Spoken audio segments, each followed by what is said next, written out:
I am an honest guy who made an honest mistake. I was there. I survived. His breath was right against my neck. At 15, I too thought I could take on the world. I thought, this is it. This is actually the end. I'm not going to hurt you. I survived. I'm going to tell you about that. I am an honest guy who made an honest mistake. I was there. I survived. His breath was right against my neck. At 15, I too thought I could take on the world. I thought, this is it. This is actually the end. I'm not going to hurt you. I survived. I'm going to tell you about that.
Hey, how are you?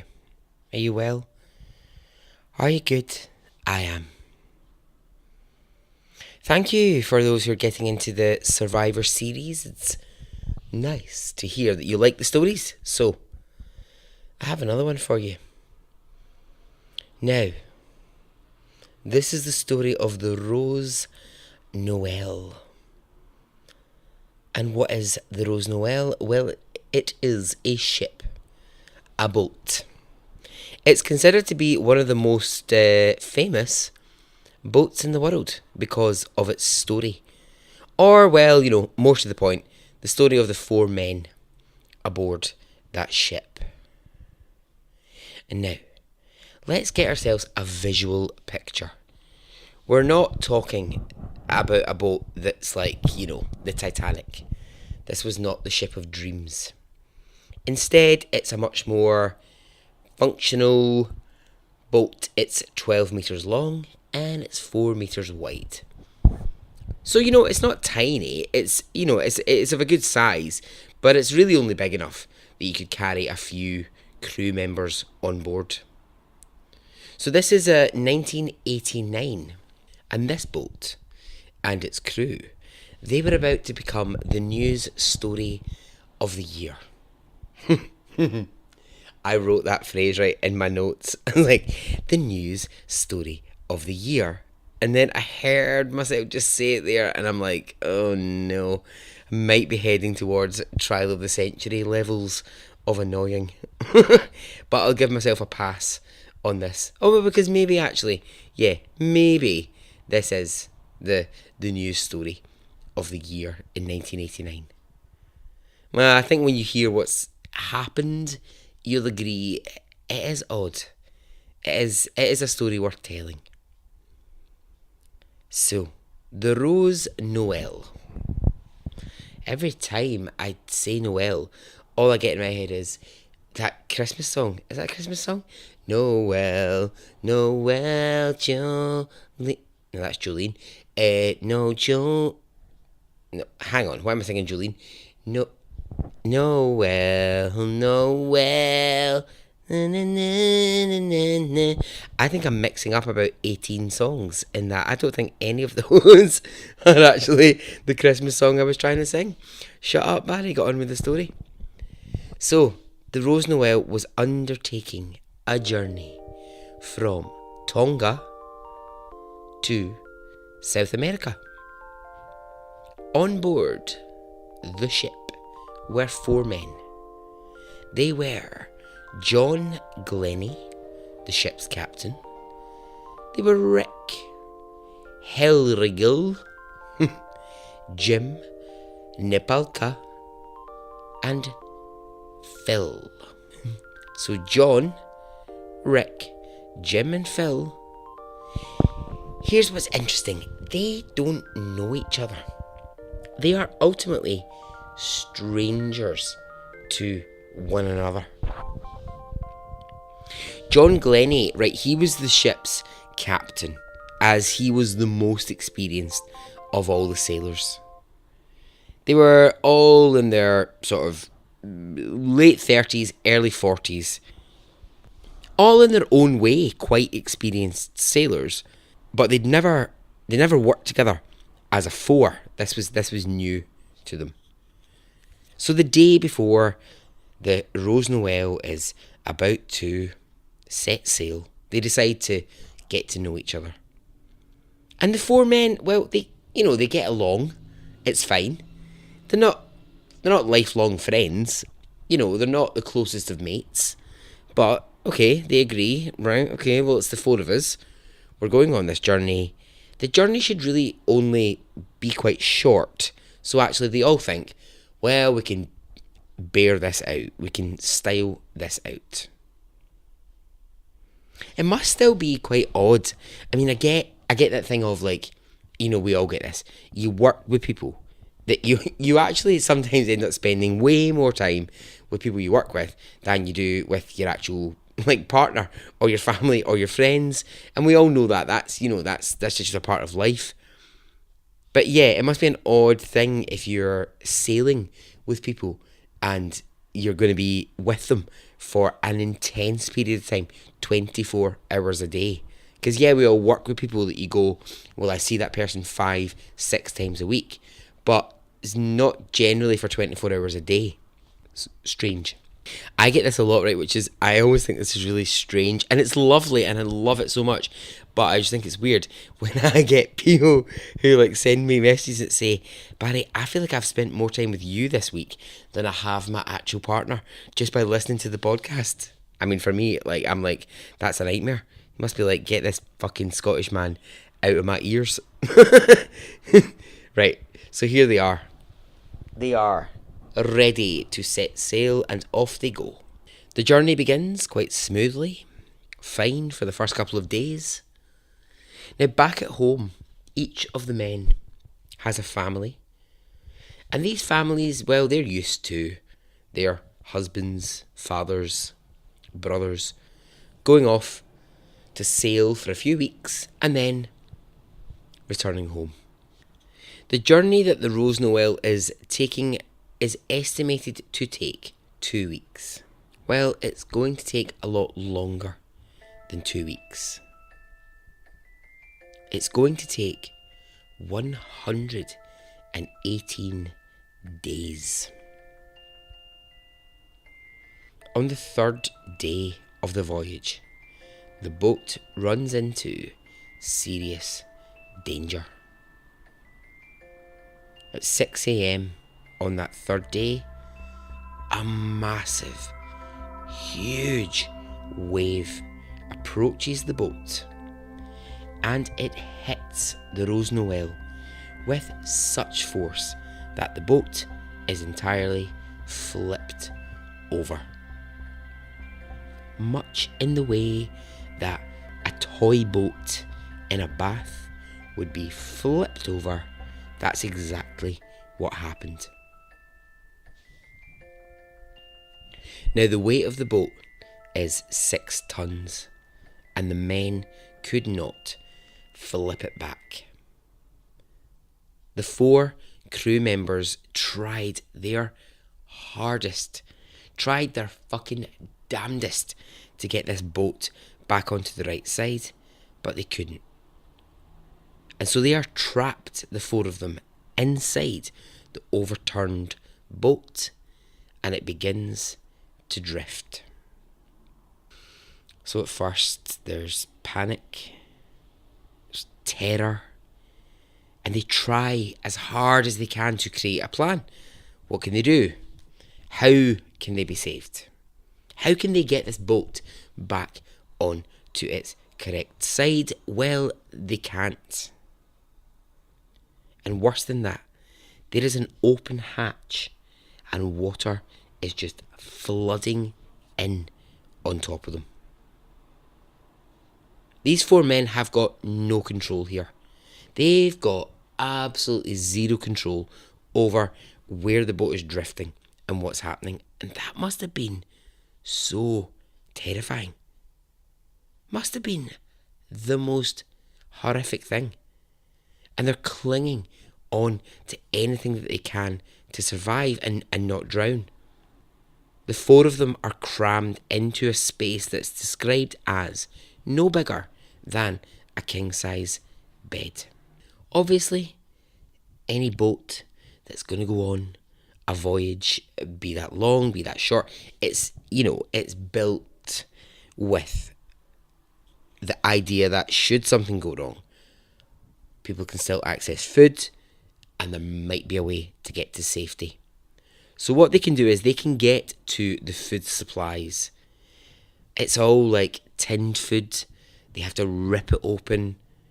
And, I mean, there's not a lot of it because the voyage was only meant to last for 2 weeks. So there's not a plentiful supply of food. And getting to that food is extremely hard. Every single time one of those men has to try and access food, they risk potential death.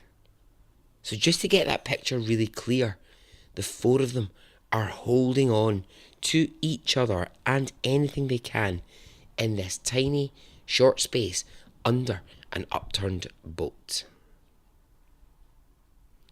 John, the captain, well, he is taking this the worst.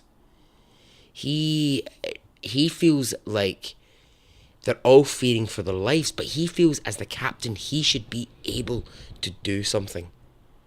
But he can't. So they have a flare that they can access, that's that's sealed in something waterproof. The kind of shot that you fire into the night to alert the Coast Guard that you're in trouble, that something's wrong. They fire it and nothing happens. So days pass. Days and days pass. And the four men are still in this tiny space, huddled together, holding on for life. I mean, don't get me wrong. Four men in a small space. I'm not saying it's the worst idea. I'm kidding. Sorry, that's terrible. That's a rubbish joke. So my imagination was like, interesting.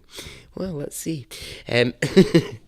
So, food begins to deplete and the men start to become really desperate now.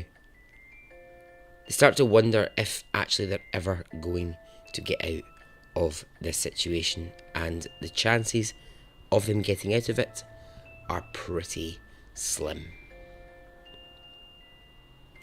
Offshore, it's noted that the boat has vanished. The boat is reported missing, but it's drifted so far off the path that it was meant to be on that now no one knows where the boat might be.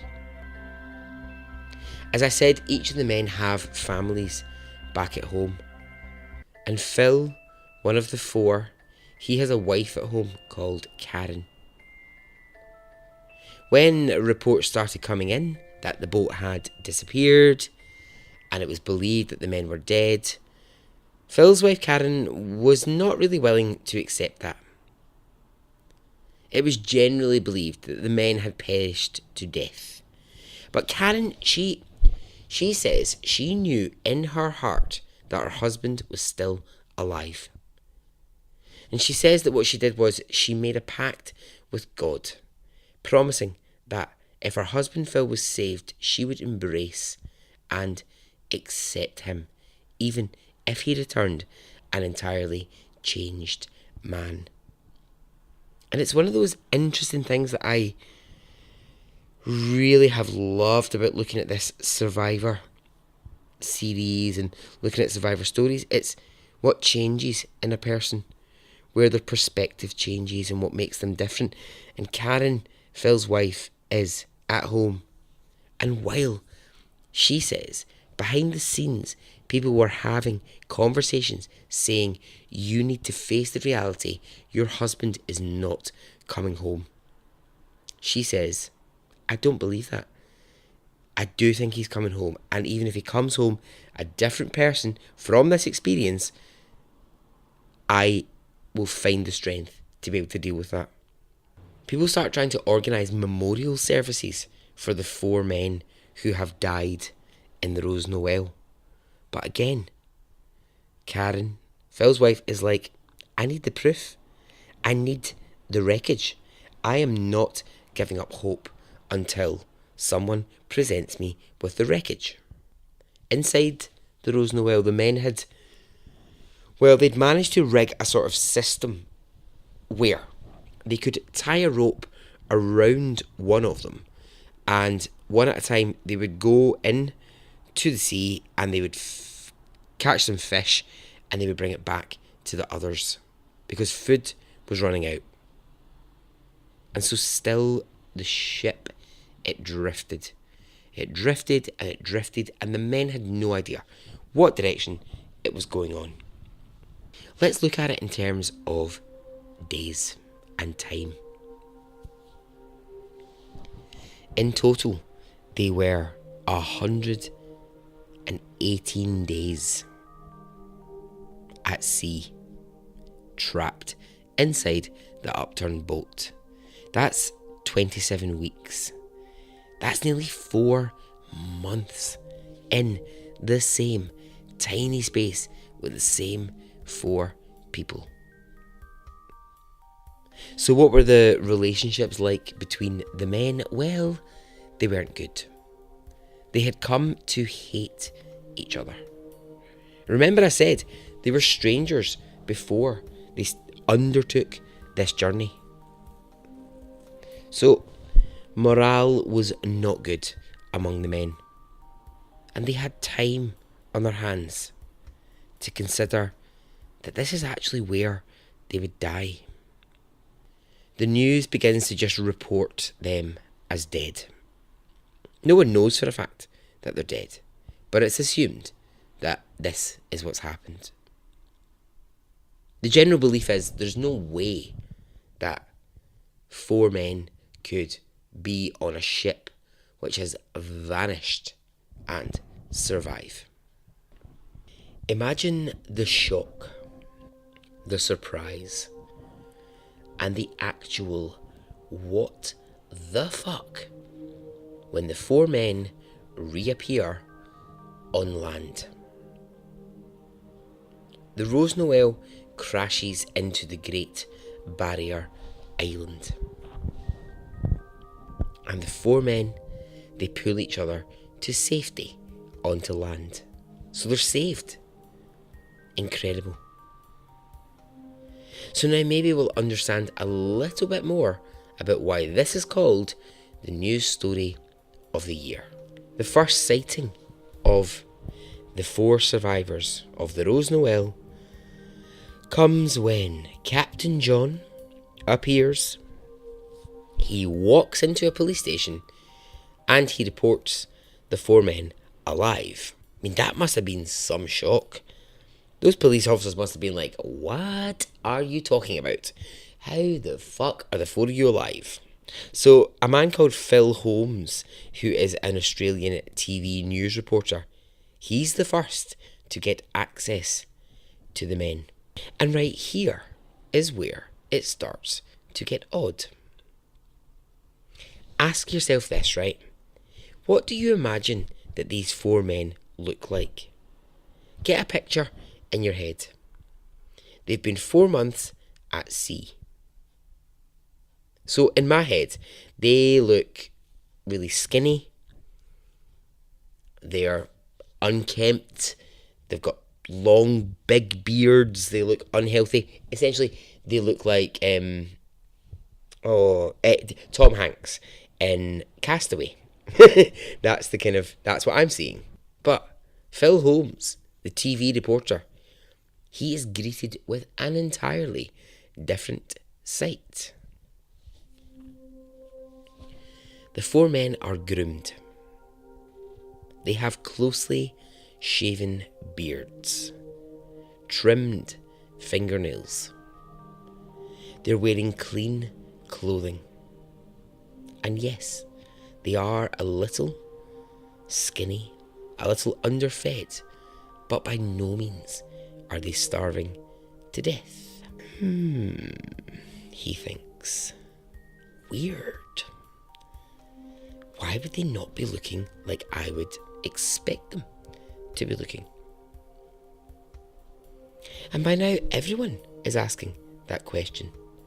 Why are they so well presented after months at sea? Phil Holmes says, I was paid to doubt this story. He's got 4 men standing in front of him in fine health, and he is supposed to report on their miracle survival and have all these photos of them looking like survivors, and he says it's just not what I had in front of me. So of course the men are asked, well, okay, you've been this long at sea, you were assumed dead, can you explain your appearance? And this is what they say. They say that when the boat crashed into the island, they quickly got onto land, and that they found an empty nearby house in which they stayed the night. And in that time, they showered, they shaved their beards, they clipped their nails, they ate a meal, and they put on fresh clothing, all from this unknown, unoccupied house. Okay, looking closer, questions were being raised about the journey that the drifting boat had taken. It should have drifted, the Rose Noel, should have drifted towards South America, where they were heading. And the fact that it turned up in the Great Barrier Island was another odd fact. And the attention on the story, it quickly goes from, oh my god, these 4 men have survived the most incredible thing, to suspicion. Are these 4 men part of a drug smuggling racket? Was this whole thing a well-planned job for the 4 of them to earn major money by pretending to disappear in order to deliver drugs? But the 4 men, they stick to their story. They say, day 3, we were hit by a wave and we spent 118 days clinging on for life. Of course, the men are reunited with their family and their friends, and it's a big celebration. But as much as some news reports will say it's the miraculous return of these men who we thought were dead, there remains a big shadow of doubt. The story, right, it falls into the hands of police, and police decide that they are going to investigate it. Has something illegal taken place? Well, has it? After 2 months of investigation and checking the wreckage, checking the stories of the men, police find that they cannot prove anything to say that the men are lying. So once again, the story swings back to being about bravery. And it becomes about the four men and their incredible survival. If you look at the details and you go into every little element, there are so many things in this story which don't add up, and there's so many things that do. It's a very peculiar one, this. It's a very peculiar story. Ultimately, the four men, once off the boat, once interviewed by police, they go their separate ways and they have never spoken to each other ever again. I mean, you think they've been through that, right? They've been through the clinging to each other for that length of time. They've been in the position where they are responsible for each other's survival, and they now don't want to even look at each other. John, the captain, said, "After 118 days with those three, I had to be as far away from them as possible." They all moved to different parts of the world to live. It was as if they were trying to get as far away from each other as possible. Why? That for so many people, it just adds another layer of suspicion. Why are they trying to get so far away from each other? I guess. And I'll wind this story up and I'll say, please, please, please, please, make up your own mind here. I actually believe them. I do think this is an incredible survival story. Yes, I think it's odd that they appeared in such good health after that long. But, essentially, you could argue that forever. I think it's one of those things where it just makes a story a little bit sexier if people are lying.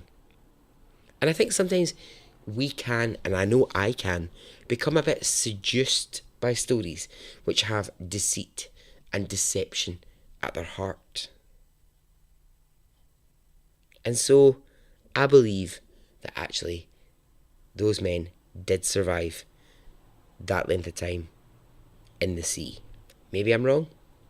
Who knows? I'll say for the third time, be it true, be it false, I can truly believe why in 1989 the Rose Noel was the story of the year.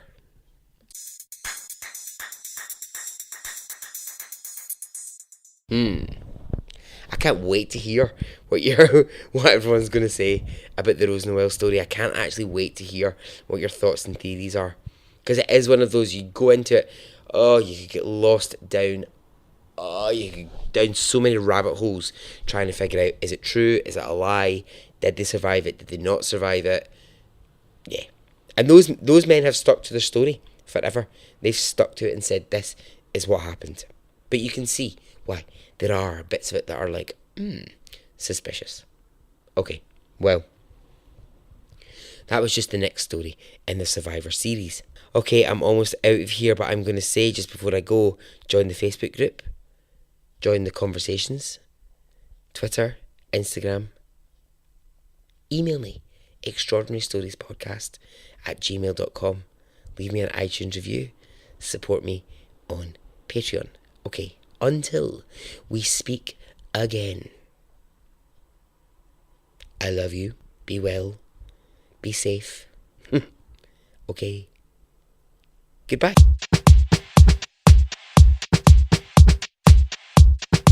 It didn't affect me really one way or the other.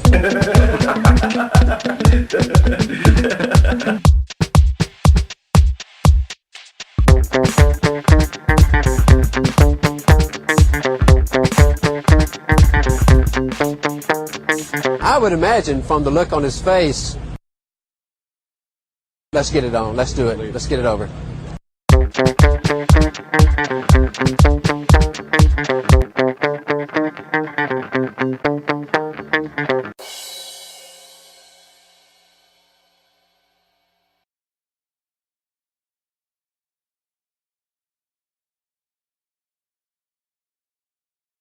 Let's get it on. Let's do it. Let's get it over.